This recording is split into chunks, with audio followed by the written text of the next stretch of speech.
All right, let's dive right into one of the most important parts of being a pediatric nurse, really truly getting what's going on inside a child's head when they're in the hospital.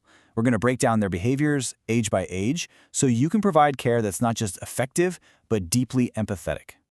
So you've seen it all, right? The screaming toddler, the quiet 7-year-old who won't make eye contact, the teenager who fights you on everything. It's so easy to just label them as being difficult. But what if I told you those behaviors aren't the problem? They're actually clues. They're distress signals. And our job, our real job, is to learn how to decode them. So let's get started. So here's our game plan. We're going to take a trip through the developmental stages, starting with the intense world of infants and toddlers. Then we'll move into the wild imagination of preschoolers, the social anxieties of school-age kids, and the identity struggles of teens. And we'll wrap it all up with a super practical toolkit you can start using right away. Okay, first up, infants and toddlers. For these little ones, their entire universe, their whole sense of safety, revolves around their main caregivers. So when you put them in a strange place, like a hospital, their number one, absolute biggest fear is being separated from that person. And listen, this isn't just them being a little sad or fussy. This is a deep, overwhelming fear. Separation anxiety is the filter through which they experience everything in the hospital. The pain from a shot, the weird noises, the unfamiliar routines, all of it gets dialed up to 11 because their parent isn't there to make it feel safe. Now, this anxiety actually follows a predictable pattern. The first phase is protest. The loud crying, the screaming, maybe even some kicking. And as hard as it is to see, this is actually a good sign. It means the child is actively fighting for their parent. But if that separation goes on, they can slide into despair. They get quiet, withdrawn, and you might even see them lose recently learned skills. But the phase we really have to worry about is detachment. On the surface, they might look like they've settled in, but what's really happening is that they've emotionally shut down. This is the most serious phase because that emotional bond is at risk. On top of being separated from their parents, toddlers are completely thrown off by the loss of control. Think about it. Their whole life is built on predictable routines. When they eat, when they sleep, when they get a bath. In the hospital, we take all of that away. The stress of it all can cause them to regress. It's almost like their little brain gets so overloaded that it just goes back to an older, more comfortable operating system.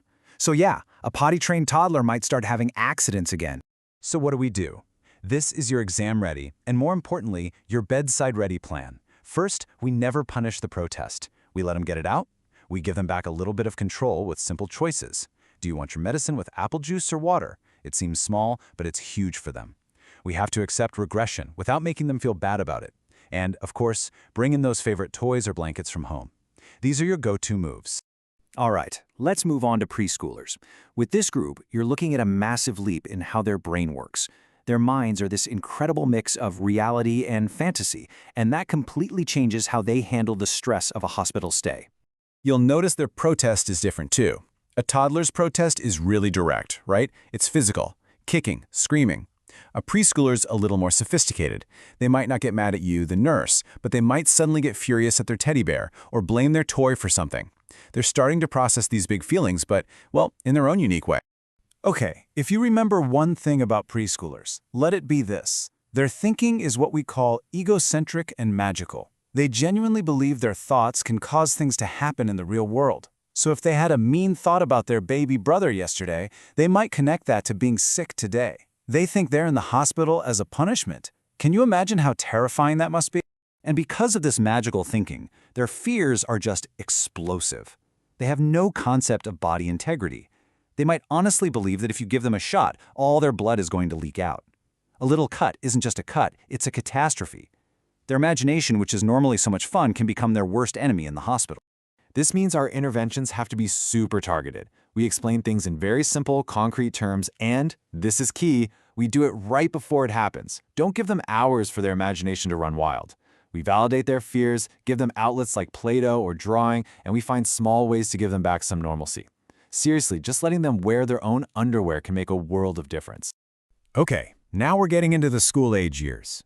Their world isn't just about mom and dad anymore. It's about school, friends, sports, hobbies. So being in the hospital isn't just scary. It's a threat to their entire social life and their growing sense of independence. And this right here is the big shift. Yeah, they still want their parents around, but what's really keeping them up at night is falling behind in school, and even bigger, the fear that their friends are going to forget all about them. Their place in their social circle is a huge part of who they are, and the hospital just hits pause on all of it. Now, unlike preschoolers, their fears are way more grounded in reality. They get the concepts of being sick, of disability, even of death. They're going to ask you smart, relevant questions because they want to understand what's happening to their own body. And a massive stressor for them is that loss of independence, being told what to do and when to do it, and feeling helpless because of their physical limits. So, our interventions have one major goal: empowerment. We give them back control. We can let them help with their own dressing change, or let them choose which arm to use for a blood pressure reading. We explain things using diagrams because they need that concrete information. And, crucially, we help them connect with their friends and keep up with school. We have to help them plug back into their normal life. And finally, we arrive at adolescence. For teenagers, absolutely everything is seen through the lens of two things: identity and peer group. Hospitalization is like a direct attack on both. They're in the middle of figuring out who they are, and getting sick throws a massive wrench in that process. So what's their biggest fear? It's not the needles. It's not even the diagnosis itself sometimes. It's the fear of being different. At an age where fitting in feels like a life or death situation, being sick physically separates them and marks them as different from their peers. That's the #1 stressor. Now, here's the classic teenage paradox. They might act like they're totally over it. They might be angry or withdrawn or just uncooperative. But you have to know that a lot of the time that's just armor. It's a defense mechanism.